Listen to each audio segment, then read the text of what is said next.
नमस्कार, आप देख रहे हैं फाइनेंशियल टॉक और मैं हूं आपके साथ सोनी ओझा। चलिए नजर डालते हैं आज की बड़ी खबरों पर। 15 सितंबर को सेंसेक्स 119 अंक गिरकर 51,786 और निफ्टी 45 अंक गिरकर 25,069 पर बंद हुआ। सेंसेक्स के 30 में से 13 शेयरों में तेजी और 17 में गिरावट रही। ऑटो, आईटी, मीडिया, फार्मा और हेल्थ केयर सेक्टर में कमजोरी रही।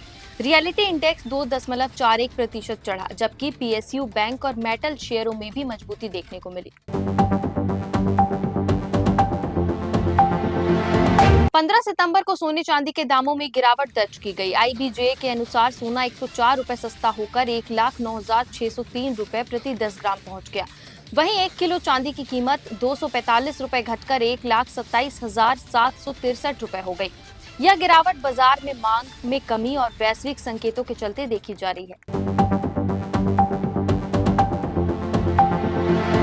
अगस्त 2025 में भारत की बेरोजगारी दर घटकर 5.1% पर आ गई, जो जून की 5.6% और जुलाई की 5.2% दर से कम है। यह लगातार दूसरा महीना है जब गिरावट दर्ज की गई। पुरुषों की बेरोजगारी दर 5.0% रही, जो अप्रैल के बाद सबसे कम है। शहरी पुरुषों की दर 5.9% और ग्रामीण पुरुषों की 4.5% रही, जो 4 महीनों में सबसे निचला स्तर है।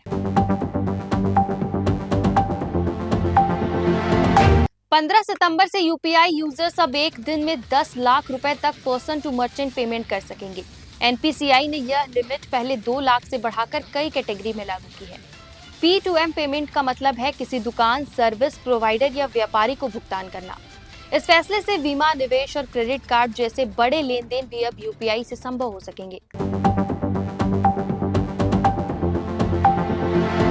पीएम मोदी ने पूर्णिया में सभा को संबोधित करते हुए विपक्ष पर निशाना साधा। उन्होंने कहा कि कुछ लोग बिहार की प्रगति से परेशान हैं और इसका अपमान कर रहे हैं। बिना नाम लिए राहुल गांधी पर तंज कसते हुए उन्होंने कहा, उन्हें मखाना का नाम भी नहीं पता होगा। इससे पहले मोदी ने पूर्णिया एयरपोर्ट का उद्घाटन किया और सीएम नीतीश कुमार व डिप्टी सीएम सम्राट चौधरी संग मंच पर पहुंचे।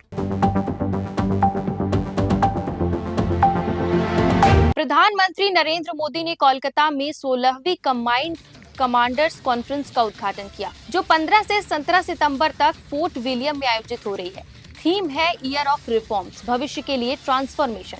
यह सेना का प्रमुख विचार विमर्श मंच है, जिसमें तीनों सेनाओं के प्रमुख शामिल हुए। यह मोदी का 1 महीने में दूसरा बंगाल दौरा है। सोमवार को सुप्रीम कोर्ट में बिहार में एसआईआर प्रक्रिया के खिलाफ दायर याचिकाओं पर सुनवाई हुई। याचिकाकर्ताओं ने आरोप लगाया कि चुनाव आयोग नियमों का पालन नहीं कर रहा है। कोर्ट ने कहा कि वह मानता है आयोग अपनी जिम्मेदारियों को जानता है, लेकिन अगर कोई गड़बड़ी या अवैधता पाई जाती है तो जांच की जाएगी। जरूरत पड़ने पर पूरी प्रक्रिया को रद्द भी किया जा सकता है। सुप्रीम कोर्ट ने वक्फ संशोधन कानून पर रोक लगाने से इनकार कर दिया है, लेकिन 3 प्रमुख बदलावों पर अंतिम निर्णय तक स्टे लगा दिया है।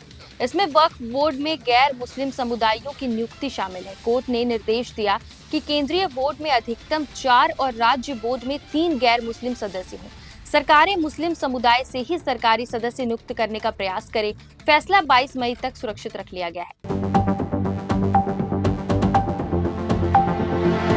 ऐसे ही ताजा अपडेट्स के लिए हमारे YouTube चैनल को लाइक और सब्सक्राइब करना ना भूलें। इसके साथ ही हमारे Facebook और Instagram पेज को फॉलो करें।